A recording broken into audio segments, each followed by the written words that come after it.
Tonight, the tense confrontation in the Oval Office between President Trump and the President of South Africa. A lot of people are very concerned with regard to South Africa, and that's really the purpose of the meeting. President Trump ambushing the President of South Africa with false claims of white genocide in South Africa. President Trump surprising him with a video and articles he claimed prove his point. President Cyril Ramaphosa flatly denied the reports. Tonight, the U.S. is accepting Qatar's controversial gift, that $400 million luxury 747 to be used as Air Force One, before then being turned over to the Trump Foundation. Democrats and many Republicans are calling for him to reject the gift. What he had to say in the Oval Office today when asked. Latest twist tonight in that brazen jailbreak. 2 women are now under arrest, accused of helping the 10 escapees, and another fugitive, a murder suspect, is now back in custody. Tonight, a judge finds the U.S. violated a court order with a sudden deportation flight that may be in Africa tonight. At least 8 people on board. We're joined by the lawyer for one of those deportees who literally does not know where in the world his client is right now, what he wants the government to do. The late season nor'easter hitting the Northeast just as Memorial Day weekend travel gets underway tomorrow, and the Super Bowl winning Eagles and the fate of that famed play, the tush push. The NFL owners voting on whether to ban it. Will the Birds be able to push on? And why go to a concert when the concert can come to you? The legendary punk rock band embarking on what it calls the House Party Tour. From ABC News World Headquarters in New York, this is Prime with Lindsay Davis. Good evening, everyone. I'm Lindsay Davis. Thank you so much for streaming with us on this busy Wednesday night. We begin with that tense confrontation in the Oval Office. South Africa's president there to talk trade and foreign aid. Instead, President Trump played a video claiming that it represents genocide against white people in South Africa. Tensions between the two countries have mounted since the president signed an executive order pausing all foreign aid to South Africa, claiming the land of white farmers was being confiscated and some of them killed.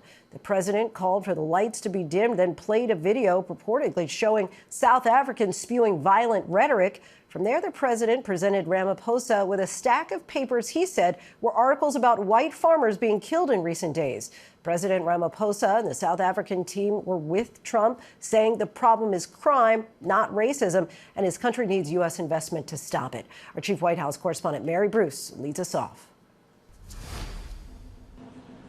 Tonight, an extraordinary scene in the Oval Office. President Trump ambushing the president of South Africa with false claims the nation is engaged in genocide against white farmers.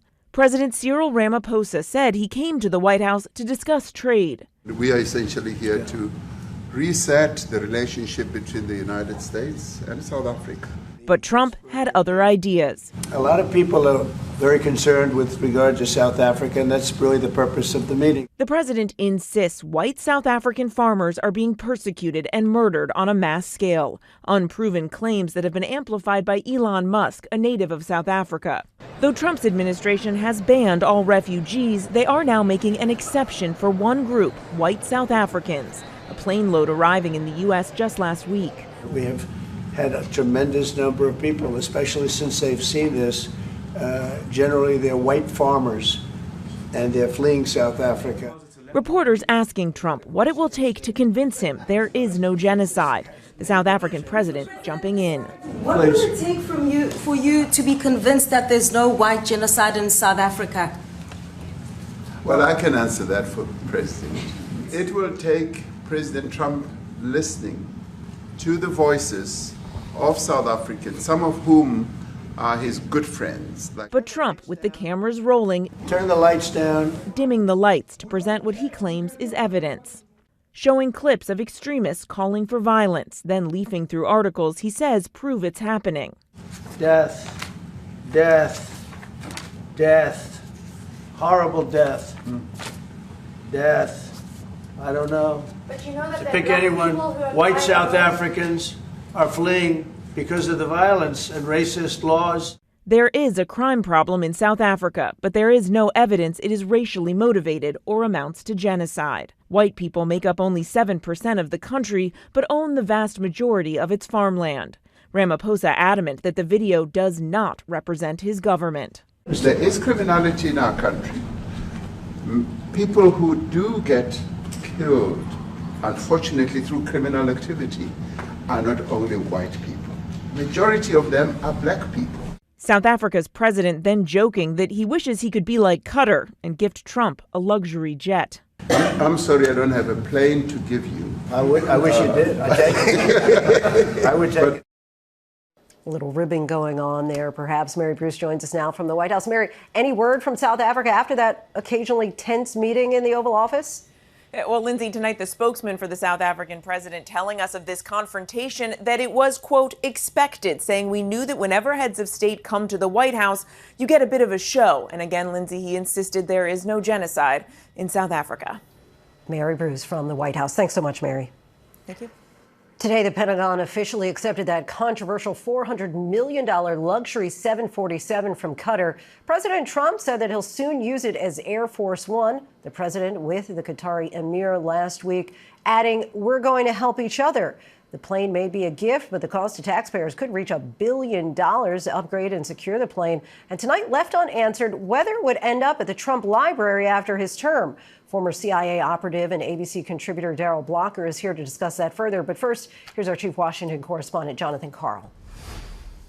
Tonight, the Trump administration is making it official, announcing they will accept that lavish gift from the government of Qatar, a $400 million luxury jet that's been called a flying palace. They're giving the United States Air Force a jet, okay? And it's a great thing. The Pentagon saying the gift is, quote, in accordance with all federal rules and regulations, and that the plane will eventually serve as Trump's Air Force One. Before that happens, American taxpayers will have to pay for a costly makeover to ensure the jet poses no security risks and will be able to function as the president's plane. The Pentagon says it will, quote, work to ensure proper security measures and functional mission requirements are considered. The Secretary of the Air Force telling Congress the process is already underway. The Secretary of Defense has directed the Air Force to basically start planning to modify the aircraft. That process could take months or even years. As ABC News first reported, Attorney General Pam Bondi signed off on a plan for the Air Force to accept the plane as a gift and then transfer ownership to Trump's Presidential Library Foundation shortly before he leaves office. It's unclear if that's part of the final agreement. The Pentagon referred questions to the Air Force saying, quote, details related to the contract are classified. The president was in Qatar just last week, where he heaped praise on its leader. This is an outstanding man. He's a great man, and we're going to help each other. He has rejected questions about whether this is legal and ethical and why the United States needs to accept this new Air Force One as a gift from another country. I would never be one to turn down that kind of an offer. I mean, I could be a stupid person and say, no, we don't want a free, very expensive airplane. And late today, outrage from the Senate Democratic leader, Chuck Schumer. This gift screams national security risk. It is bribery in broad daylight. Donald Trump is thumbing his nose at Republicans and practically daring them to stop him. And John joins us here in New York. And John, it's not just Democrats like Schumer who are crying foul here, even saying that there could be security risks. Some Republicans are joining as well. Some of the president's Republican allies don't like the idea of accepting a plane from Qatar. There are concerns about Qatar being a country tied to Iran, tied to China, tied to Hamas, and don't like the idea of accepting a gift like this. Some of the president's allies. By the way, on that question about whether or not it will still go to the President's Library Foundation, I just spoke to the White House press secretary, to Caroline Leavitt. She told me the plane is still intended to go to the President's Library. The details of that part of the agreement, however, she told me, are still being ironed out. So even though they're saying that this is a gift to the country, none of his successors would ever be able to fly this. The original agreement that was signed off on by Pam Bondi, the Attorney General, said that it would be transferred to the library by January 1st of 2029. Now, again, as I just spoke to the press secretary, they say that part of the agreement is still being ironed out. So we'll see when the actual transfer would happen. All right, Jonathan Karl, thanks so much. Thank you. As we discussed, Air Force One is no ordinary plane. It's outfitted with special defensive features designed to protect the president and those who are traveling with him or her. To tell us more is former CIA operative and ABC contributor Darrell Blocker. Thanks so much for being with us, Darrell. First off, what are the modifications that must be considered for this 747? Well, Lindsay, the only good news about modifications is that it is a Boeing airplane. So hopefully the Boeing engineers and the people who are responsible for selling that airframe to Qatar will already be ahead of the game. But essentially, it's going to have to be stripped down to its wirings. Every hollow space, everywhere you could put an electronic device is going to have to be verified many times over. As a former CIA operative, what gives you pause about accepting such a gift from Qatar? You know, for my entire career, if I received a gift in excess of more than, I think it was $150, you would have to turn that item in. This item cost more in today's dollar than the Louisiana Purchase. So just kind of wrap your brain around that, which doubled the size of the United States, 340 by today's dollars, 300 million by today's dollars. So this is not a gift. This is something given to the president, and Air Force One is bigger than just one president. It's actually just the call sign and not the airframe. So whatever plane POTUS is on is Air Force One, whether it's the Qatar gift or not. As we heard in John Carl's reporting today, the Pentagon said the Secretary of Defense accepted the plane in accordance with all federal rules and regulations. Your response to that? I would say they need to go back and take a closer look. I think there were probably statutes and certainly things that were not considered when they accepted this. And they can talk about going to the Defense Department all they want, but the Commander-in-Chief is the President of the United States. So essentially, the gift goes to him, no matter which ministry or department ends up housing it. President Trump and the White House have said that they'd like to have the jet retrofitted for use by year's end. Yet, as you said, with regard to Boeing, having some knowledge here, it's taken 7 years to develop 2 new Air Force One jets, and they're still years away from delivery. Are you concerned that corners could be cut? My fear is that whatever airframe comes is not going to have the full package of what the president and all presidents before him were entitled to. It's not a simple airframe. It's not like any other Boeing 747. It is specifically retrofitted with programs and with capabilities that no one should know about. Former CIA operative and ABC contributor Darrell Blocker, we thank you so much for your time. Now to the latest in Sean Diddy Combs' sex trafficking trial. Let's bring in Chief Investigative Correspondent Aaron Katursky and ABC News contributor Bernardo Villalona. Both of you have been inside the courtroom every day, following every move. Aaron, let's start with you. Give us a sense of what that federal agent talked about as far as invading Diddy's mansion. It was a raid in March 2024, and the jury has now seen the spoils of it.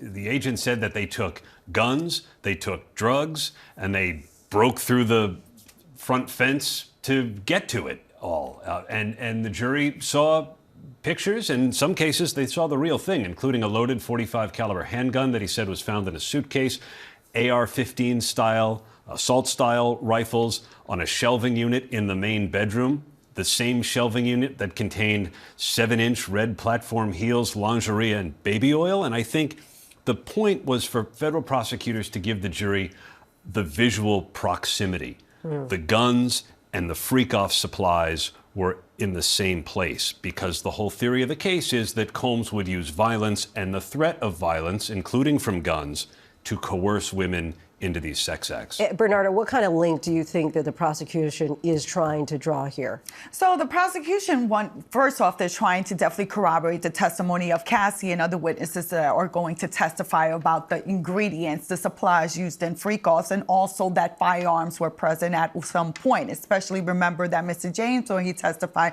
about the infamous incident of them going after to go to Suge Knight, and he had 3 guns that was on his lap. So again, corroboration.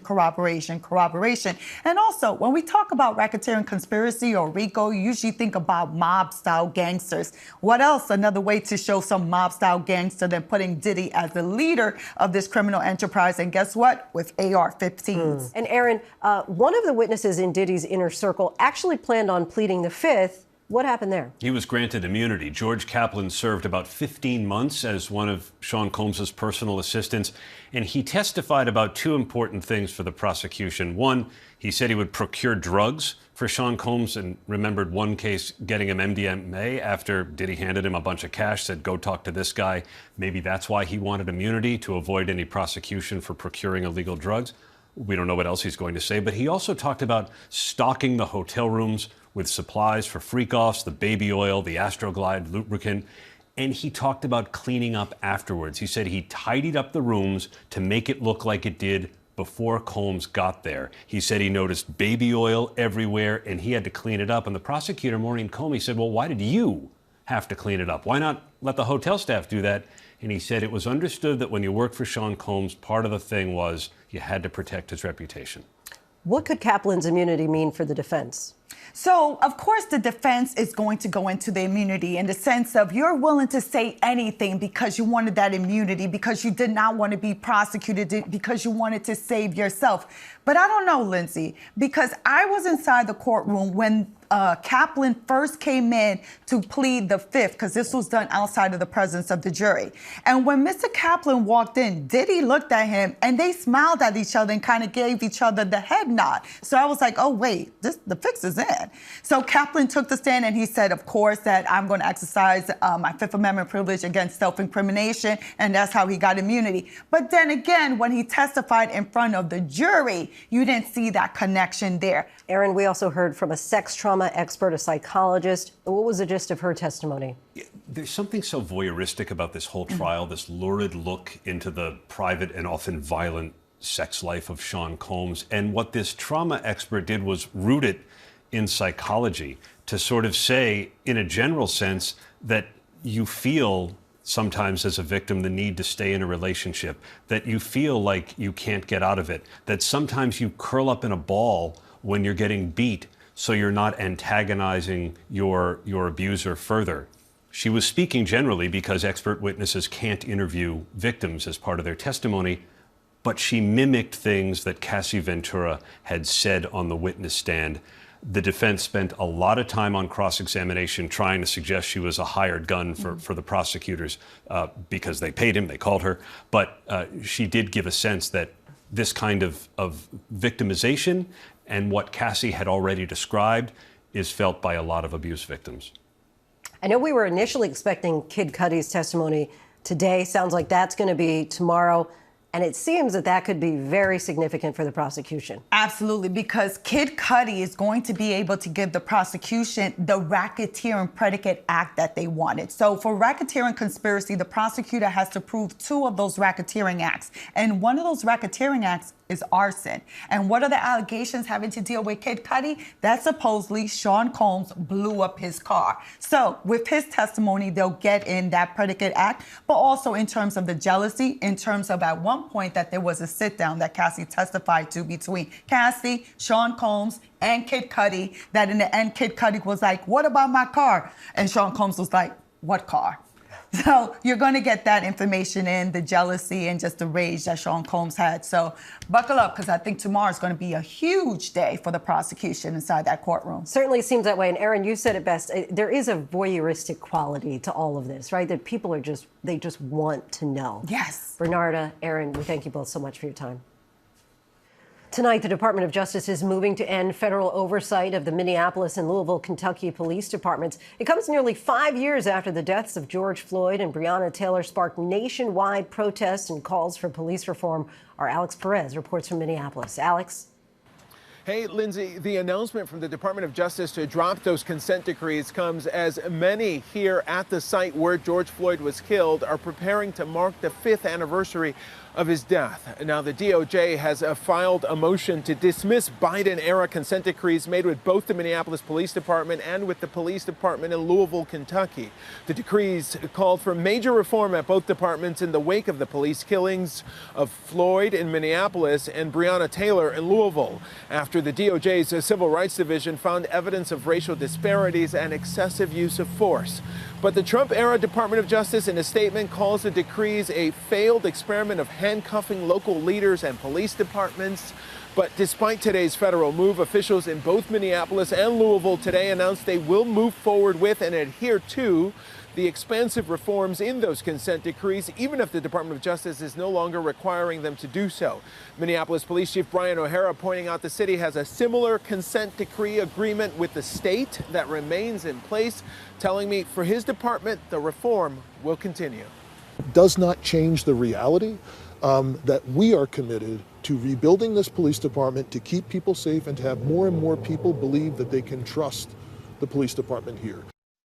The Department of Justice also announced they will be dropping ongoing investigations into 6 police departments across the country. Lindsay? Alex, thank you. Tonight, 2 women are under arrest accused of helping the fugitives who escaped in that massive Louisiana jailbreak. What police say the women did to help them avoid capture? Faith Abube reports from New Orleans. Tonight, 2 women arrested and charged for allegedly helping multiple fugitive inmates evade capture after that stunning jailbreak in New Orleans. We have said this from Friday and will continue to say it over and over again. If you help them, you will be prosecuted. Police say Courtney Harris was in contact with 1 inmate before that escape early Friday morning. Harris accused of transporting 2 escapees to multiple locations. And Corvante Baptiste accused of getting 19-year-old Corey Boyd food while he was hiding. Overnight, authorities arresting Boyd at his grandmother's house. So far, only 5 of the 10 fugitives have been recaptured. And tonight, an alleged victim opening up about the moment he learned the suspect in this case had escaped, asking ABC to only use his voice for safety reasons. I was thinking about getting out of town because this guy could come back and look for my address and come in and shoot me, on a couch. 4 jail workers have been suspended, and a jail plumber, Sterling Williams, is now behind bars, accused of helping the inmates carry out the largest jailbreak in Louisiana history. Our thanks to Faith. Now to the storm set to hit the Northeast, then the nor'easter building, and right behind it, Washington, D.C., up through New York City and Boston, bracing for impact just as millions travel for the Memorial Day holiday. Our chief meteorologist, Lee Goldberg, from our partner station in New York, WABC, is tracking it all for us. Hi, Lee. Hey, Lindsay, just terrible timing. And we've seen some heavy rain across western Pennsylvania today, even a parting shot of severe weather. There was a tornado watch near Pittsburgh. That expired. But that heavy rain starts to link up with a developing coastal low. We've got heavy rain tonight, Philly into New York, and then all along the I-95 corridor into that morning commute. I mean, a real soaking rain and wind-driven as well, with some gusts that could actually go 50 miles an hour along the coast because this storm is intensifying and the brunt is headed into New England. So Hartford to Boston later in the day, even some coastal flooding, very heavy rain. And the storm is very slow to move out. The rain will get lighter in New York tomorrow evening, but we've got some wet snow in the high elevations on Friday morning and still some showers wrapping around the storm along with chilly temperatures. It's going to be a slow start to the holiday weekend in the Northeast. Much nicer, though, by Memorial Day. Lindsay? Okay, at least there's that. Lee, thank you. President Trump and House Speaker Mike Johnson are mounting a pressure campaign to try to get the president's massive tax cut and spending bill passed. But some Republican holdouts are concerned over projections President Trump's bill could add trillions to the deficit over the next decade. ABC's Jay O'Brien is on the Hill.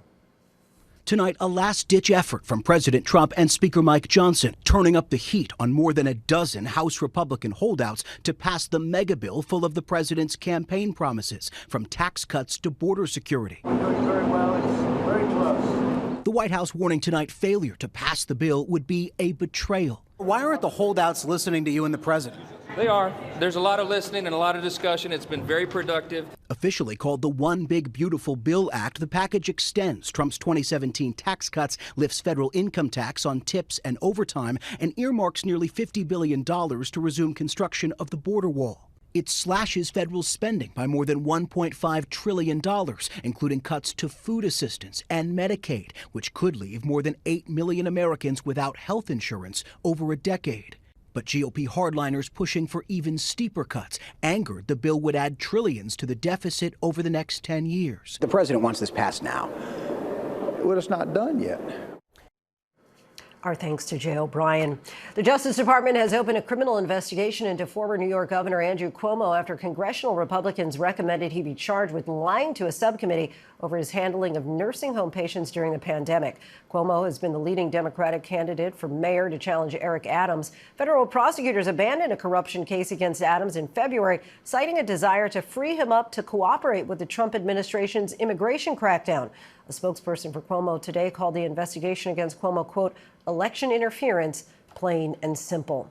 Today, the U.S. Army began the process of shipping tanks cross-country to Washington, D.C. in preparation for the June 14th parade celebrating the Army's 250th birthday. The tank here coming from a Texas military base. The June 14th date also coincides with President Trump's birthday.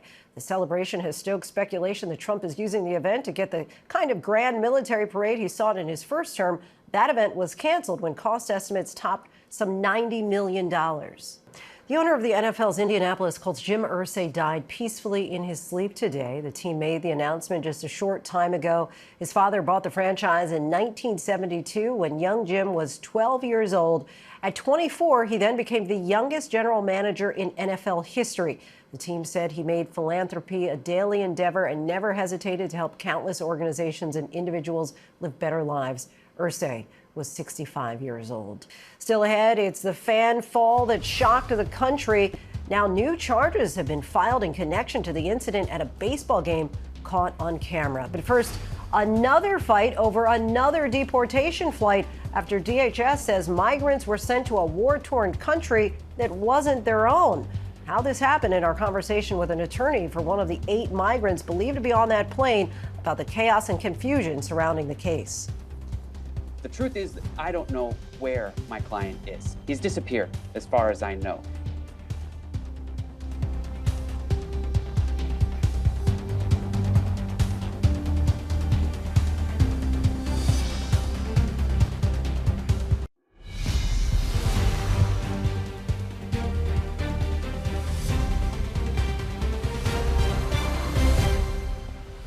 Welcome back, everyone. A new fight is unfolding in court over yet another deportation flight. This time, DHS confirmed migrants from countries like Cuba, Vietnam, and Myanmar were deported to South Sudan, a country that obviously is not their own. At least 8 men, according to DHS, all convicted of violent crimes, were placed on a deportation flight from Texas to war-torn African nation, but their current whereabouts are unknown. Attorneys for the migrants say their clients were deported without their knowledge and were not afforded due process. This happens as a legal battle surrounding those contentious deportation flights to El Salvador keep unfolding. And as Kilmar Abrego Garcia, the man who was wrongfully deported, is still in limbo. During a hearing today in Boston, federal judge Brian Murphy demanded answers from the DHS about this new flight and questioned whether the administration had violated a court order that he had issued back in April, which bars the government from deporting migrants without giving them the chance to contest their removal. In a press conference, DHS officials said that the migrants were sent to South Sudan because their countries of origin refused to accept them and insisted the department is fully compliant with the law and court orders. Joining us now is Jonathan Ryan, attorney for one of the 8 migrants believed to have been deported to a country that's not their own, South Sudan. Jonathan, thank you so much for joining us tonight. Of course, there's a lot of confusion surrounding your client's case. He's originally from Myanmar, but this administration first tried to send him to Libya. Now you believe he was deported to South Sudan. Walk us through his case and how this all came about. Well, just over the past 5 days, this gentleman has been notified that he was going to be deported to several countries. I met him for the first time last Friday. And then on Monday, after being transferred to a different detention center, he was first provided papers saying that he was going to be sent to South Africa. It was later in the day that he received a new document now stating that he was going to be sent to South Sudan. That was on Monday.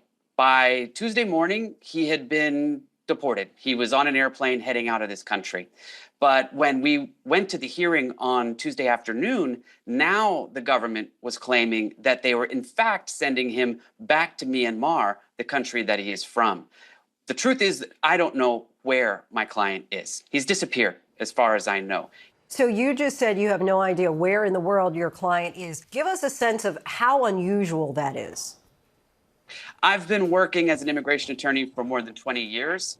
I have been working out of this particular detention center for about that long as well. I have never seen anything close to this kind of situation.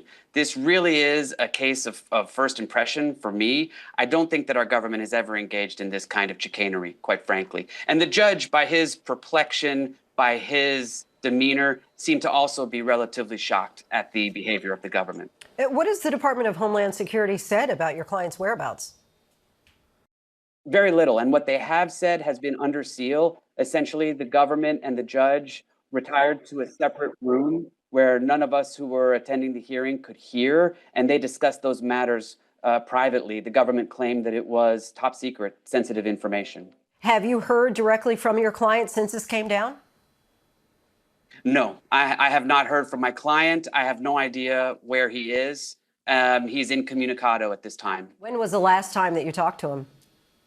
The last time that I spoke with him was on Monday when he called me from the detention center after receiving the notifications that he was going to be sent to South Africa. That's the last that I heard from him. Judge Brian Murphy said today in court his preliminary order was indeed violated by this administration by deporting these migrants without due process and questioned whether the deportees had a chance to object to their removal to a third country. However, he did not order the plane to turn back, but did order the administration to conduct reasonable fear interviews, which could take place wherever the deportees are located right now. Do you hope that this could bring some justice to your client's case? I would argue that he should be granted a reasonable fear interview and that he should be allowed to return to this country to pursue his immigration case again. But we really don't know. There was some discussion about how the government would arrange such interviews, given that they are now in a different time zone. They are currently sitting on an airplane. How are they going to have contact with their attorneys? How are they going to be able to research the country conditions of whatever country they're being sent to? There's still a lot of questions left unanswered. And unfortunately, it appears that in some ways, these clients might be in a worse off situation because of what the government is doing, and that the government is eventually getting what it wants. It's put these people in a very vulnerable situation.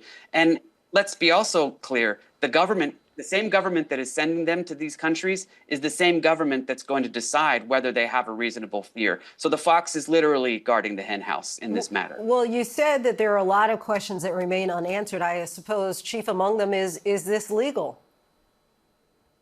That's right. And by the expressions of the judge today, it was clear that he believed that what is happening is not legal. In fact, the judge even raised that the government could be in criminal contempt for what it's done. And that's not just the top levels of the government, but it could include people flying the airplane. Everyone from top to bottom who engaged in this activity is vulnerable to being held in criminal contempt of the judge's order. And that really affirms the extent to which the judge is displeased with the government's action in this case. Jonathan Ryan, so appreciate you joining us tonight. Thank you. Thank you. Coming up, the retail giant that announced its sales are down, what it could mean for you and your wallet. And can the Eagles push on? The fate of the tush push finally decided. We'll tell you if the Super Bowl champs can keep their signature play.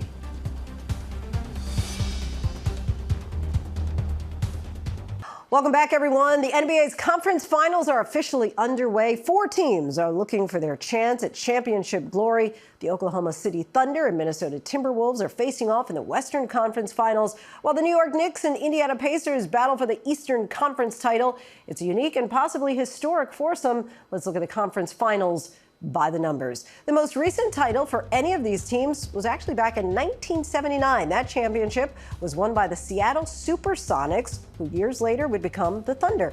Meanwhile, 2 of these teams, the Timberwolves and Pacers, are seeking their first NBA titles.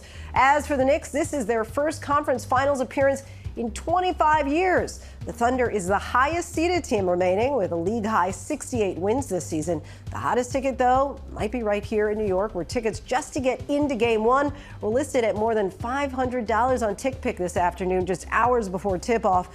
Meanwhile, attending Game 2 of the Western Conference Finals in Oklahoma City tomorrow, not quite as pricey, with tickets for $130 on TickPick as recently as this afternoon. But regardless of who ultimately wins the title, this year will mark the 7th different NBA champion in the past 7 seasons, the first time in league history that that's ever happened. And still ahead, she's one of the most famous women in basketball. Now she's taking her experiences on and off the court and putting them into a book. Our conversation with Dawn Staley about the sport she loves, her home city of Philly, and how the influence of her mother helped to shape her life. Overpriced concert tickets? It ends tonight. The rock band throwing it back with their offer to play live at your house party.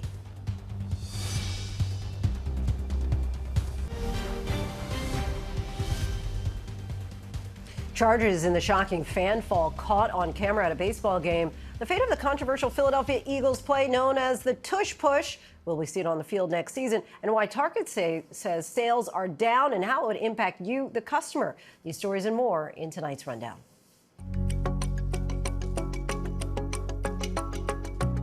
Charges have now been filed in connection to this shocking moment from last month, when a 20-year-old fan fell out of the stands and plummeted 21 feet at a Pittsburgh Pirates game. That fan's friend, aged 21, has now been charged with giving him alcohol at the game, which they argue led to the man falling during the bottom of the 7th inning while celebrating. The man's now out of the ICU and preparing for rehab. Two beloved elephants who used to live at the Los Angeles Zoo have officially been transferred. Amid concern over their whereabouts when it seemed they'd suddenly disappeared, zoo officials have confirmed 40-year-old Billy and 59-year-old Tina have arrived safely at the Tulsa Zoo. Last month's announced plan to transfer them to the Tulsa Zoo was facing a lawsuit. Advocates wanted them to be retired to a sanctuary in Tennessee rather than being sent to another zoo. The LA Zoo said the elephants will receive the same individualized care and love they had before. A British judge has ordered Chris Brown be released on a $6.7 million bail. The Grammy-winning singer was charged last week, facing allegations of striking a music producer with a liquor bottle and then beating him at a London nightclub back in 2023. 36-year-old Brown will be able to resume his world tour with another court appearance scheduled for mid-June. As for the music producer, he's also been charged in the attack. Target sales are down as they plan to raise some prices, and they blame in part President Trump's tariffs. The retailer says sales in the first quarter hit $23.8 billion, down from $24.5 billion a year ago. Target says customers just aren't shopping as much for non-essentials, citing backlash for ending diversity initiatives and uncertainty over those tariffs. But they didn't give details on price increases because of tariffs, at least for now, instead saying it would continue to make adjustments to pricing. Philadelphia freedom. Despite strong opposition among NFL owners, the infamous Tush Push play, a signature of the Philadelphia Eagles, will live to see another day. Sources tell ESPN the proposal to ban the play fell 2 votes short at the owners' meeting in Minnesota. Opponents argue it's not a legitimate football play. Why go to a concert when the concert can come to you? That's the thinking of the All-American Rejects. The punk rock band is embarking on what it calls the House Party Tour, playing in fans' backyards, bowling alleys, and other intimate spaces. The band, known for hits like Dirty Little Secret and Gives You Hell, says the idea came after hearing about concertgoers financing festival tickets to see their favorite artist perform. If you want to wake up one day with their tour bus outside your front lawn, the band has a sign-up form on its Instagram. She is a basketball icon on the court and on the sidelines, a 3-time Olympic gold medalist, former WNBA 6-time All-Star and 3-time NCAA tournament champion as the coach of the South Carolina Gamecocks, and also an author. Dawn Staley is here to talk about her new book, Uncommon Favor, Basketball, North Philly, My Mother, and the life lessons I learned from all three. Thank you so much for joining us. Thank you for having me. You have said that there is no other description other than uncommon favor to describe your life and yourself. Why is that? I mean, when my life is filled with so much, I mean, it's plentiful of accolades, of success, of sacrifice, of everything. Mm-hmm. There isn't another description besides uncommon favor, because it's not supposed to happen in a way that's happened for me in my life. I think I have a life full of multiple lives. Like all the things that have come my way have been truly unimaginable. When you're a kid, you're reading a book and it takes you to all these places. For me, I'm living out of the pages of now this book, Uncommon Favor, to the nth degree. And I'm just happy to share my journey with everyone. And you write in the book, home travels with you always, and nowhere is that truer than with North Philly. How did Philadelphia raise you to be such a great player and ultimately coach? Yeah. Well, growing up in the projects in North Philly, the Raymond Rosen housing projects, if you're on the outside looking in, you would think probably the biggest thing would be crime-ridden, right? So much negativity. For me, I think the direct opposite. There was discipline. There were manicure lawns. There were camaraderie. There were so many life lessons that, from what I learned on that time, has carried me. What is it though? What's the secret sauce? Because you have a lot of great players who aren't necessarily great coaches, and vice versa. How have you been so successful at both? I think the position, I'm a point guard, so I'm a coach on the court. I think I'm a really good listener and observer and I have good discernment when it comes to people and what their MO is. And I try to find a way where we all can be happy, and also try to figure out who can take us to this place or that place, and who needs to kind of play a role. You talked about relatability. What is it that you do in order to get trust from your players, in order to empower them? I think it's communication. It's key. I allow my players to talk to me. Like I'm a better resource when you talk to me, when I can hear from you, I can hear your voice. I mean, I've been around the game long enough to know that nothing new is coming my way. No new problems. It's just all recycled problems. So I try to get my players to talk to me because there isn't anything new. Somebody did what you think is the worst thing in the world. Somebody did that already. And this is how we handled it. I talk about it in the book. One of the lessons is look, sound, feel. If something looks, sounds, or feels off, you got to address it. If it looks, sounds, or feels good to you, then you have to encourage it, and you want more of that positive output in your life. You've coached so many stars who are now in the WNBA. What do you see the direction of the WNBA going? I mean, it feels like there's a lot of momentum. There is. I think we are in high demand. And just women's basketball in general is in high demand. Collegiately, high demand. NIL, I think women are thriving in that space. Those women are taking their talents to the WNBA. You have said before that you will never coach in the WNBA or the NBA. Why is that? And is there anything that might be able to change your mind?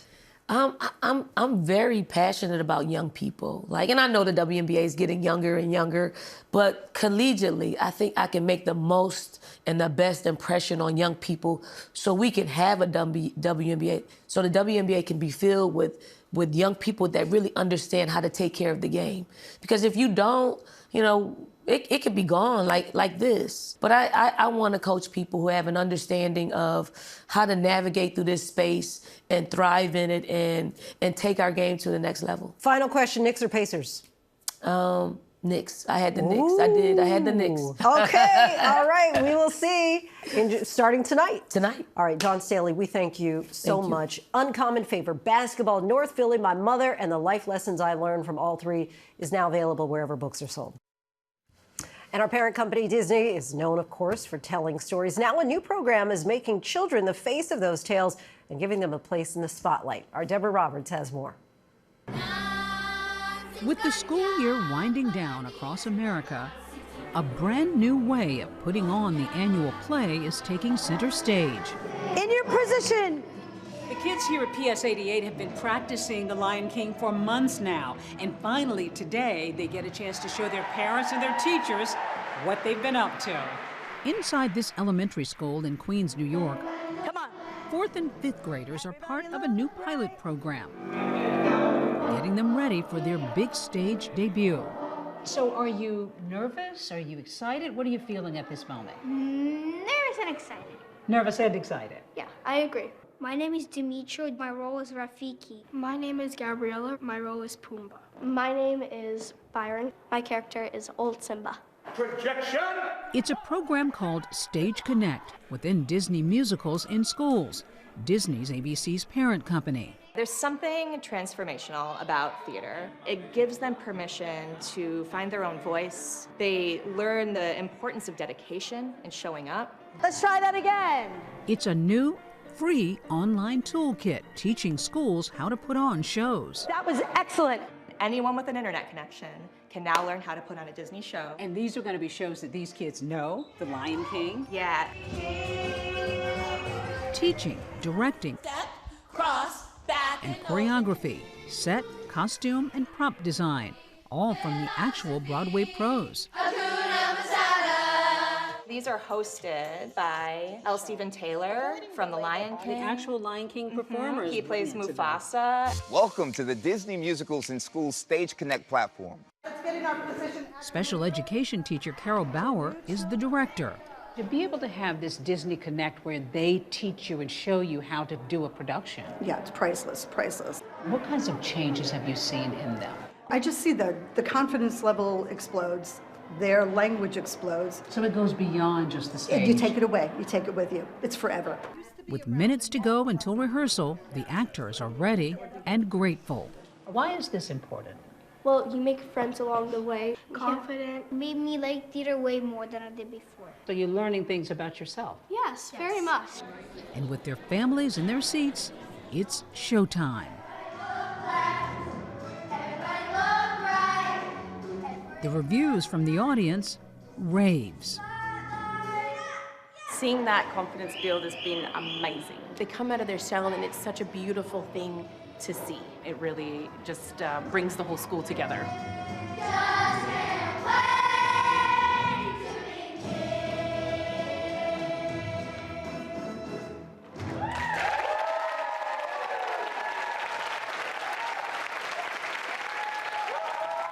Bravo, too cute. Our thanks to Deborah for that. And that is our show for this hour. I'm Lindsay Davis. Be sure to stay tuned to ABC News Live for more context and analysis of the day's top stories.